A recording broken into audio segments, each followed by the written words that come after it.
The fourth thing all pro players do when they hit a forehand is they follow through. Now, from my contact point to follow through, I'm going to do a couple things. First, I'm going to extend out in the direction that I'm hitting the tennis ball. So once the ball leaves my strings, I'm still going to extend out in the direction that I've just hit.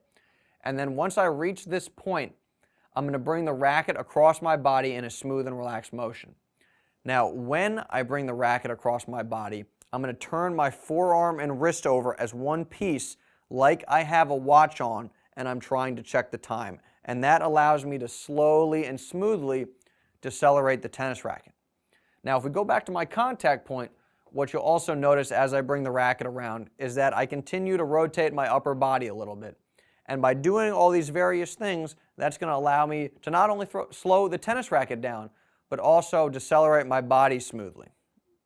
From his contact point, Frank's going to begin his follow-through by first extending out in the direction that he's hitting the tennis ball.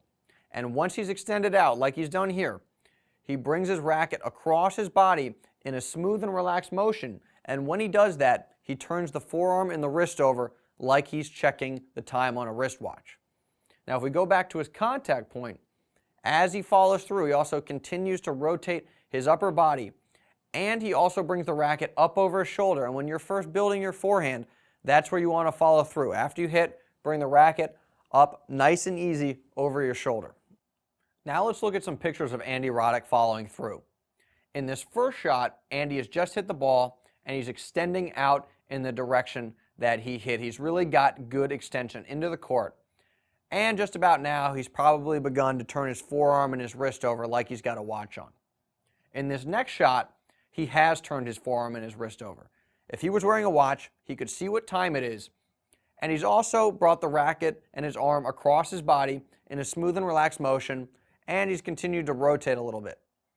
Now, in this shot here, he has completed his follow-through by bringing the racket up over his shoulder. Again, that's what we emphasize and advocate, bringing the racket over your shoulder to complete your follow-through when you're first building your forehand. Now, Andy doesn't always follow through like this.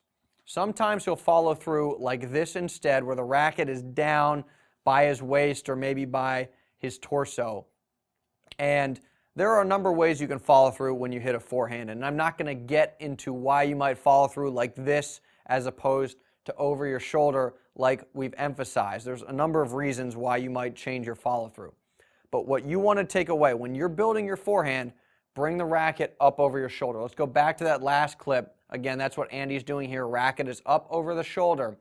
This is the easiest way to build your forehand. Bring the racket across the body, nice smooth motion, turn the forearm and the wrist over, and bring it up over your shoulder. That will get you hitting a very solid and a fundamentally solid forehand.